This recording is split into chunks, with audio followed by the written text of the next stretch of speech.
Hello and welcome to Lit Portal. This is Rohit, and today I'm going to explain a very fine poem, very nice poem by Robert Frost, of class 10th book, Fire and Ice by Robert Frost, अग्नि और बर्फ। क्या है इसका central idea, पहले इसको discuss करते हैं। यह एक क्या है, सिंबॉलिक पोएम है कि सिंबल को डिनोट करता है। ठीक है, the central idea of this poem, the poem Fire and Ice by Robert Frost is about the hypothetical मतलब होता है काल्पनिक end an of the world, दुनिया के अंत के बारे में, with the speaker asserting, speaker बताना चाह रहे हैं that it will be destroyed either by fire और आइस, या तो ये अग्नि से खत्म होगा या तो बर्फ से। वन कुड आर्ग्यू द, कोई आर्ग्यू करता है that the central idea of this poem that fire and ice are equally destructive, क्योंकि बराबर के बराबर क्या है, डिस्ट्रक्टिव है, विनाशकारी है। इन देयर वन वेज, अपने तरीके से। The central idea around which the entire poem revolve the only love, equality, mutual understanding and sympathy, इन सारी चीज़ों पे क्या करता है, इर्द गिर्द घूमता है poem. For one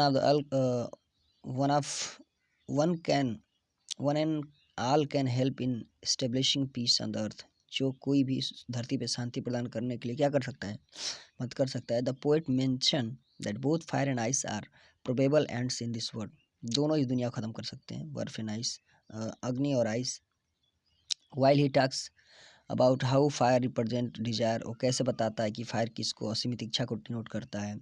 therefore be a cause of the end of the world, और एक दुनिया के अंत का कारण बन सकता है। ही आल्सो मेंशन, और बताता है,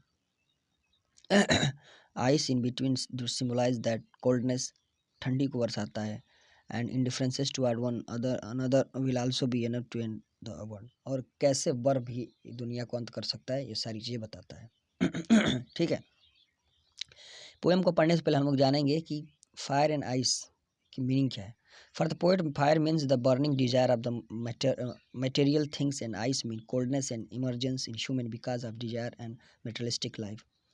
इस मटेरियलिस्टिक लाइफ में सबसे तेज इच्छा है वो अग्नि के समान है। ठीक है, क्लियर है।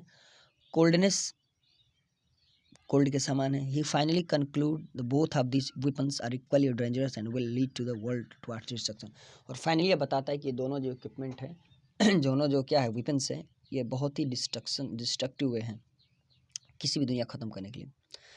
This short poem comprise of 9 lines and has rhyme scheme A B C B C B.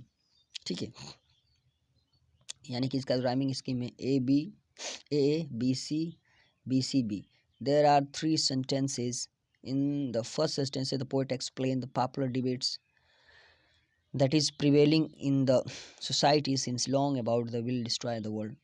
वो क्या बताता है, एक डिबेट, एक बहस बताता है जो कि सोसाइटी कैसे ख़त्म होगी, दुनिया कैसे ख़त्म कर सकती है। In the second sentence he metaphorical changes the discourse, वो मेटाफोरिक करता है, अपना डिस्कोर्स चेंज कर देता है। ठीक है, मेटाफोर मतलब होता है रूपक अलंकार, एक फिगर ऑफ स्पीच है। Now fire and ice mean something deeper and profound, यानी कि और कुछ पाया जाता है, कितना डीपर है। ठीक है, in the final line which is the longest in given his own thought, और फाइनल में अपना विचार देता है। ठीक है, तो आइए शुरू करते हैं पोएम को। ये जबकि पोएम है जब दुनिया के वैज्ञानिक, दुनिया के लोग सोच रहे थे कि आखिर इस धरती का अंत कैसे होगा, तो उस टाइम रॉबर्ट फ्रॉस्ट ने अपना विचार प्रस्तुत किया। क्या अपने विचार में कहा उन्होंने कि दुनिया का अंत कैसे होगा। सम say the world will and in fire, कुछ लोग का ये मानना है कि दुनिया का जो अंत होगा वो फायर से ख़त्म होगा। सम से इन आइस, और कुछ लोग कहते हैं कि किससे ख़त्म होगा, बर्फ़ का कारण बनेगा, इस दुनिया का अंत का जो कारण बनेगा बर्फ़ बनेगा। ठीक है, फिर कह रहा है कि from what I have tasted desire, यानी कि क्या कभी डिजायर टेस्टेड किया है, क्या उसका मानना है, क्या उसका एक्सपीरियंस है। From what I have tested of desire I hold with those who favour fire, मतलब कि जो पोएट है, ठीक है, वो क्या करता है कि डिजायर मतलब इच्छा को अग्नि के समान मानता है। ठीक है, और क्या कहता है कि जो असीमित इच्छाएं होती हैं वही संसार का क्या बनेंगी, इस अंत का कारण बनेगी। मतलब कि burning desire, unlimited Dzire will be the cause of this world of the and, यानी असीमित इच्छाएं इस दुनिया के अंत का कारण बनेगी। फिर कहता है कि बट लेकिन if it had to perish twice I think I know enough of hate. And फिर कह रहा है कि तृष्णा तृष्णा मतलब क्या होता है? अनलिमिटेड डिजायर, असीमित इच्छा। कवि कह रहा है कि जो तृष्णा है, जो कि खुद ही एक अग्नि का क्या है? प्रतीक है, वो भी संसार का अंत करेगा। ठीक है। फिर कह रहा है कि to say that destruction is also great and would suffice. Suffice मतलब होता है पर्याप्त। ठीक है। पेरिस मतलब होता है खत्म, खात्मा करना, डाई, मरना।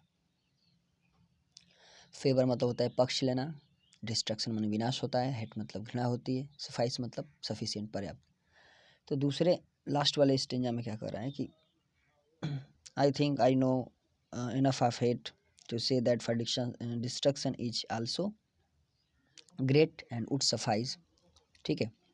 इसका मीनिंग कहने को कोशिश कर रहा है कि जो घृणा होती है, जो कि घृणा किसकी प्रतीक होती है? बर्फ की, यानी कि जो आइस है उसका प्रतीक होता है, उसका जो सिंबल है वो क्या है? हेट। ठीक है। वो अभी संसार के लिए उतना ही पेरिस ट्वाइस मतलब उतना ही खतरनाक है, उतना ही डिस्ट्रक्शन है। ठीक है, जितना कि अग्नि है। यानी कि अनलिमिटेड इच्छा की भांति, उसी के तरफ, उसी के तरह जो हेट है वो भी संसार का क्या करेगा? नष्ट करेगा। यानी कि फायर के जितना नुकसानदायक है, जितना वो अंत कर सकता है, उतना ही क्या आइस भी है। यानी कि अनलिमिटेड डिजायर भी अंत कर सकता है और हेट भी। हेट किसको डिनोट कर रहा है? आइस को। क्लियर है? तो ये इसका पूरा का पूरा मीनिंग है। आई होप कि आपको वीडियो समझ में आया होगा। बहुत छोटा सा पोएम था, बहुत बड़ी बात थी इसमें। मुझे भी पहले पोएम पढ़ने से पहले यही लगता था कि मुझे लगता है कि ये दुनिया आग से ख़त्म हो गई, क्योंकि न्यूक्लियर वेपन्स आ गए हैं हर कंट्री के पास। तो अगर कोई विश्व युद्ध होता है तो मुझे लगता था पहले यहीं कि न्यूक्लियर बम से पूरा का पूरा दुनिया ख़त्म हो जाएगा। बहुत ही एक डेंजरस वेपन है वो। लेकिन बाद में जब कवि का जो पॉइंट ऑफ व्यू था, मैंने उसे पढ़ा समझा तो पता चला कि नहीं, वो भी एक कवि का जो पॉइंट ऑफ व्यू वो भी बहुत ही सही है। क्योंकि युद्ध वार तभी होंगे जब आपकी इच्छाएं बहुत ज़्यादा बढ़ेंगी हर एक कंट्री की। ठीक है। तो ये इस फायर एंड आइस में जो लिटरेरी डिवाइस है, ठीक है, Robert Frost has used some literary device in this poem. The analysis of the sum of literary device used in the poem given. Assonance क्या होता है? ये एक repetition of the word sound होता है, जो कि same in such line along sound of O I N I hold with those who favour fire. जैसे कि ओ आ रहा है ना, अजोनेंस हो गया। अल्ट्रेशन रिपीट होता है कॉन्सोनेंट का। Alliteration is the repetition of consonant sound in the same line such as the sound of F in the hold I hold with those who favour fire. F का repeat हो रहा था, alliteration हो गया। Imagery, imagery is used to make reader perceive things involving the five sense। Five sense मतलब होता है ज्ञानेंद्रियों को डिनोट करता है। For example some say the world in fire and some say to disturb ice is also great. ठीक है। तो इसमें इमेजरी है। सिम्बोलिज्म संकेत करना, किसी चीज़ को सिम्बोलाइज करना। Symbolism is use to symbol to signify ideas qualities by giving them symbolic meaning different from their literal meaning. Literal meaning मतलब क्या होता है? जो वास्तविक मीनिंग है। और सिम्बॉलिक मीनिंग जो उसको सिम्बोलाइज कर रहा है, दूसरा जो मीनिंग होता है उसका सिग्निफाई वाला meaning. Fire is the symbol of desire, जो मैं पहले बता चुका हूँ। आइस किसका सिम्बलाइज कर रहा है? नफरत का। Similarity, similarly green and gold are symbol of beauty and happiness. Anaphora, it is referred to repetition of the word or expression in the first part of some verses. From example, some says the word will end in fire, some says दो लोग कर रहे हैं। ठीक है।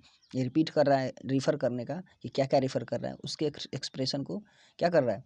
Reveal कर रहा है। तो यहाँ पे क्या हो जाएगा? एनाफोरा हो जाएगा। पर्सोनिफिकेशन क्या यहाँ पे है? Personification is to give human qualities to inanimate object in this poem. ठीक है। ह्यूमन क्वालिटी को इन एनिमेट ऑब्जेक्ट से करता है, मतलब कि निर्जीव चीज़ों से तुलना करता है। Fire and ice are capable of destruction, therefore the poet personifies fire and ice by giving them a mind which is capable to describe almost anything. ये दोनों चीज़ों को क्या कर रहा है? दुनिया को बर्बाद करने के लिए, ख़त्म करने के लिए क्या है? बहुत ही कैपेबल है। तो इसको डिनोट कर रहा है, तो उसको पर्सोनिफिकेशन हो गया।